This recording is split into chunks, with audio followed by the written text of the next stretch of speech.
Hello, lovely people. Green Dean here.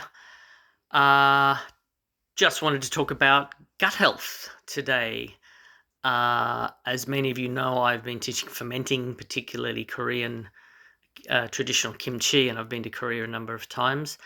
And I've done a lot of workshops here and overseas on fermenting, and a lot of talks on our microbiome and gut health. And there's still a lot of mystery and confusion around it, but if you follow a lot of the latest science and the people that follow the people that specialize this in the world, including longevity specialists that overlap with gut health, there's some really amazing stuff coming out.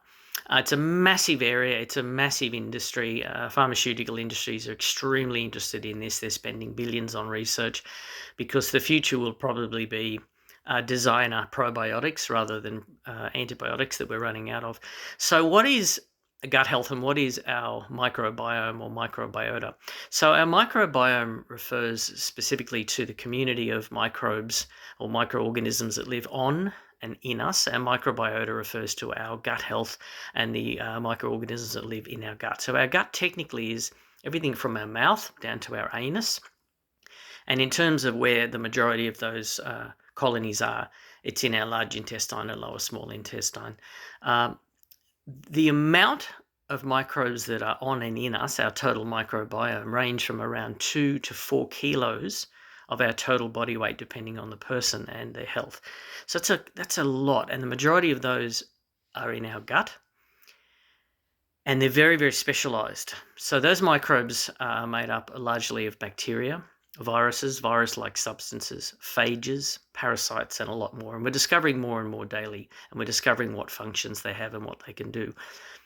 By and large, the vast majority, are very, very good for us. But there are some baddies in there that also have a healthy function, but can do a lot of damage and even cause death if they get out of control. 90% of our serotonin, our happy chemicals, are produced in the gut as well. So it's really important to look after our gut.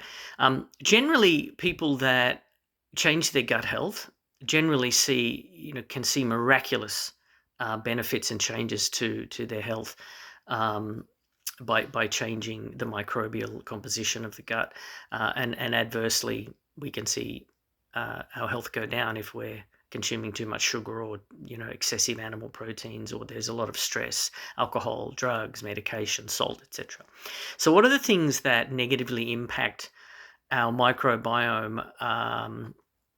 So there's dysbiosis, which is where our gut health is out of balance, and it starts to then snowball into various ill health. So one is stress. We want to minimize cortisol spikes and stress. Too much cortisol, too much adrenaline will have a negative impact on your microbiome. Excuse me. Hormetic stress is okay. This is a controlled, safe form of stress, such as getting out of breath when we exercise or going for a run, or jumping in cold water or a cold shower, or watching an action movie. This is hormetic stress. It's a safe, controlled stress, and we know that we're not going to suffer or die from it. We know that it will end. We know we're in control. But that stress is very primitive and tells our body a lot of things, and we benefit from that. Alcohol, recreational drugs, and a lot of medications have a detrimental impact on the gut health. So be careful of those, particularly medications. Be aware all medications harm the microbiome. Too much sugar particularly feeds the wrong bacteria, and a high salt. A high animal protein diet is not great. So small amounts if you need to of high quality animal meats. Avoid red meat if you can for the microbiome. A sedentary lifestyle. So we know that being inactive and overweight affects the microbiome. And a low dietary fiber diet. So this is low plant-based diet. Now the science is pretty clear that we don't need specifically to be vegan or vegetarian or carnivore. The research indicates that people that are eating high dietary fiber diets, so high plant numbers, like a predominantly plant-based diet, a plant slant, and small amounts of high-quality animal protein each week, have a great gut health. Have great gut health. So vegans are not necessarily showing up, or vegetarians, as having great gut health. It's about the high diversity of plants, and we should be aiming for at least 30 species of plants each week. So that's lots of fruits, lots of vegetables, nuts, seeds, fungi, which are not technically a plant or an animal, they're the third kingdom, and healthy plant oils. Try and increase the diversity. So 30 different plants, plant foods every week. This will keep your gut happy. Things we can do to improve our gut health: exercise daily, go for a brisk walk, get a little bit out of breath, cause a bit of sweating, a little bit of hormetic stress there. This is really good. We don't have to go crazy. There's no indication that people doing aerobics every day or going to the gym every day have a better gut health. We do know that people that exercise and lead a healthy lifestyle through exercise do have better gut health. Now, the logic behind that would be that healthier people who exercise every day are probably eating a healthier diet. They're probably eating more plants.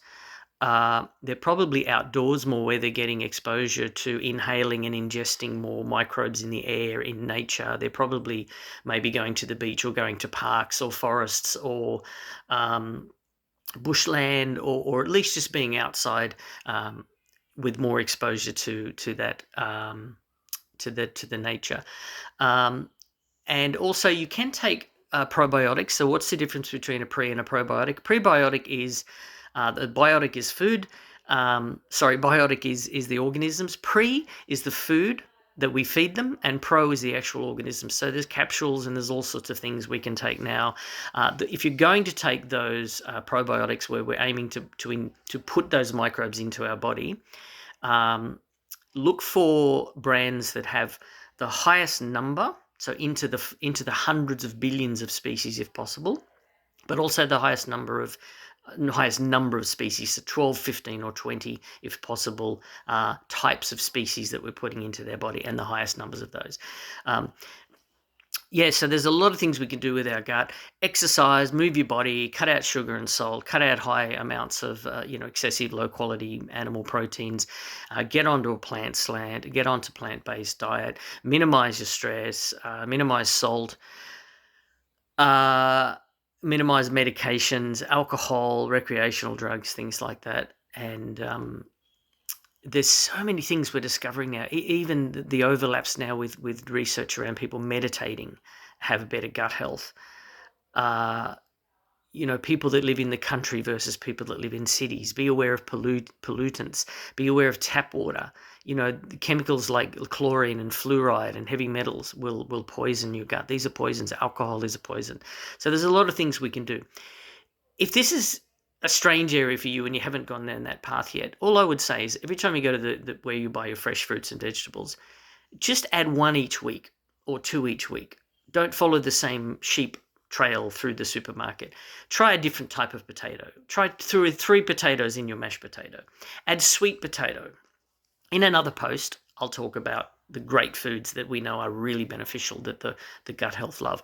But try some different fruits. We're in summer in Australia now. Try some different fruits.